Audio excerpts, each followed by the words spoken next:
Kena Cake merupakan usaha kue yang berlokasi di Bintaro Utama Sektor 1, Tangerang Selatan, Banten. Dahulu, Yazid Suwarno, pemilik Kena Cake, pernah bekerja di salah satu perusahaan toko kue yang ada di Bintaro. Namun perusahaan tersebut gulung tikar dan beliau kehilangan pekerjaan.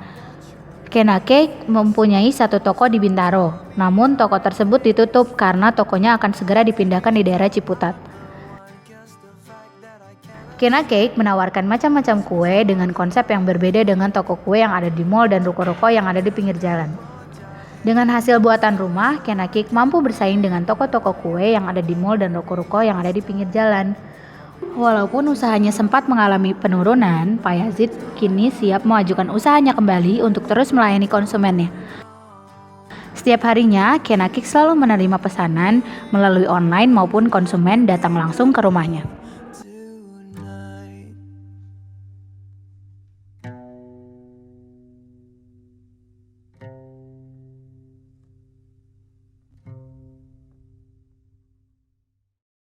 Jadi tepatnya itu pas tanggal 27 Agustus 2007, mulainya tuh dari warung ke warung, kita bikin kue kecil karena kita nggak mungkin langsung bikin kue kayak gini dijualin ke ke umum, nggak mungkin, karena mereka nggak mungkin percaya karena kita belum ada nama, dia belum nyobain kuenya. Akhirnya kita punya strategi bikin kue yang seribuan. Kita waktu itu jualnya bukan jual untung ya, jadi intinya tuh hanya untuk biar orang tuh ngerti rasa kita. Akhirnya kita bikin yang 1000-an sama yang 1500. Saya coba ke warung-warung, lumayan lancar, tapi beberapa bulan kemudian ada kendalanya yaitu pembayaran dari warung yang kurang lancar. Akhirnya banyak yang macet. Akhirnya saya ganti pakai pakai rombong kick yang bisa pakai etalase gitu ya, di belakang motor itu. Saya keliling itu selama 3 tahun kalau nggak salah, selama 3 tahun. Sempet jatuh maunya tuh karena waktu itu saya tuh nggak di tempat yang depan kayak gini. Saya tempatnya dulu di dalam. Orang nyari susah, terus untuk pemasarannya juga kurang bagus karena ya yang tahu hanya lingkungan situ aja.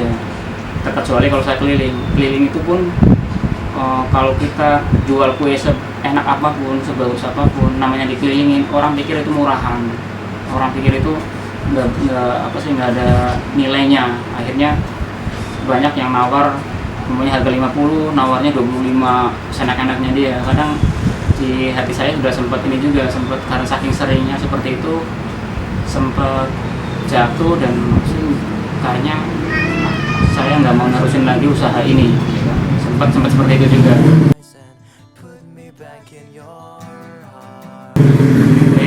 Setelah itu pas udah hari terakhir tuh, tadinya kita mau beralih ke ayam potong, mau keliling-keliling jual ayam potong gitu kan. Tapi saya punya saya punya keyakinan, ada dalil kalau pas kita ngaji itu ada barang siapa yang pengen dunia itu butuh ilmu, barang siapa yang pengen akhirat butuh ilmu, barang siapa yang pengen dua-duanya butuh ilmu. Ya, ada orang pesan banyak, tiba-tiba ada orang pesan banyak, ada kue ulang tahunnya kecil-kecil, ada dia pesen tuh sekitar 50 biji berapa itu. Akhirnya kita semangat lagi, ya kan? Mungkin ini jalannya, tapi saya yakin karena saya tuh punya ilmu gitu, saya punya ilmunya. Orang kalau punya ilmu tinggal dimanapun dia akan hidup, gitu kan. Akhirnya saya yakinin aja itu, dalil itu saya yakinin. Terus saya berusaha lagi, terus saya cari apa sih yang bikin orang itu nggak ngerti kita. Kena Cake itu dari anak saya. Jadi anak saya yang pertama namanya Kena. Nah, Kena itu singkatan dari 2 desa istri saya dengan saya, namanya Jongkeng dan Karangrena. Nah, saya Ke dan Na, akhirnya saya bikin nama Kena. Dan tadi saya mau ganti namanya, bukan nama orang, tapi teman saya yang di Burger menyarankan jangan diganti, itu nama udah familiar katanya. Bahkan kalau sekarang cari di Google aja udah ada Kena Cake, itu udah ada ini, walaupun kita belum bikin website, tapi ada orang yang nawarin website udah bikin contohnya seperti itu. Jangan diganti, itu nama udah familiar dan udah dikenal gitu kan. Akhirnya dari saran itu saya nggak diganti lagi, tapi ke depan saya pengen mengembangkan ikan akik. Jadi saya pengen ikan akik itu ada di mana-mana, di Jakarta Barat, Jakarta Utara, jadi ada cabangnya di mana-mana seperti itu. Untuk harga kue mulai yang paling kecilnya 80.000 untuk ulang tahunnya ya. Ada gambarnya nggak, Mas? 80.000 ya, semacam kayak gini lah ya, coklat.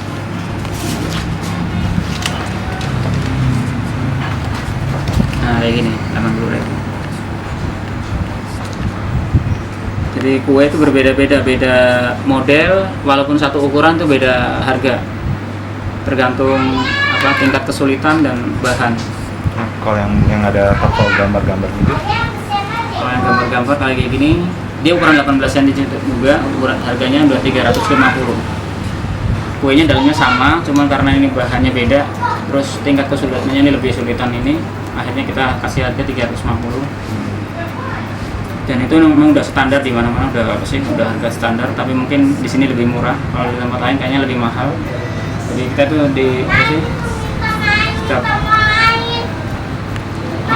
alternatif ya. Jadi kadang ada orang yang saya pengen kue yang enak, yang ada bisa karakter, terus kuenya bagus, terus murah di mana? Nah, ya di sini di Kenaki.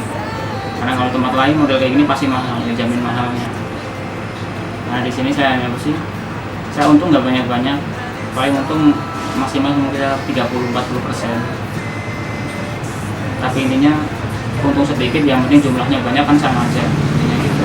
Daripada untung gede, kesananya cuma sedikit-sedikit, kadang sehari satu.